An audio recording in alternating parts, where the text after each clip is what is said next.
అసలు మనిషే కాదంటే చూసే పరిస్థితికి వచ్చింది. బంగారం ఒక స్టేటస్ సింబల్ అయిపోయిందండి.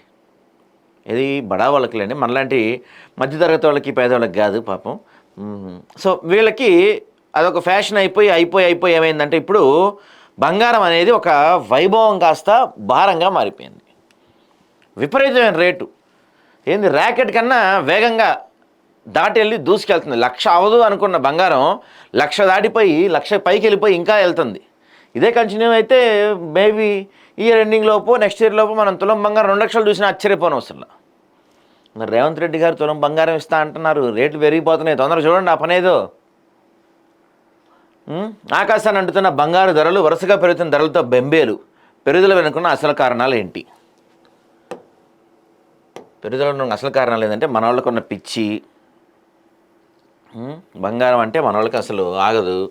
బంగారం ధరలు మాత్రం పైకి వెళ్ళిపోతున్నాయి. ధరలు తగ్గితే కొందామనుకుంటున్న గోల్డ్ ప్రియులకు రోజు రోజుకు ధరలు షాక్ ఇస్తున్నాయి. దీంతో పసిడి ప్రియులకు బంగారం కొనటం కలగానే మారిపోయేలా ఉంది. సోమవారం తులం గోల్డ్పై 430 పెరిగింది.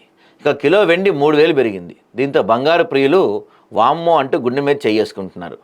24 క్యారెట్ల 10 గ్రాముల బంగారం ధర 430 పెరగడంతో 1,12,580 దగ్గర అమ్ముడవుతుందంటండి. వామ్మో, 1,12,000కి వెళ్ళిపోయింది బంగారం, చూసారా? ఇక 22 క్యారెట్ల 10 గ్రాముల బంగారం ధర 400 పెరగడంతో 1,03,200 దగ్గర ట్రేడ్ అవుతుంది. ఇక 18 క్యారెట్ల 10 గ్రాముల బంగారం ధరపై 330 పెరగడంతో 84,440 దగ్గర అమ్ముడవుతుంది. ఇక కిలో వెండిపై 3,000 పెరగడంతో రికార్డు స్థాయిలో 1,38,000 దగ్గర ట్రేడ్ అవుతుంది.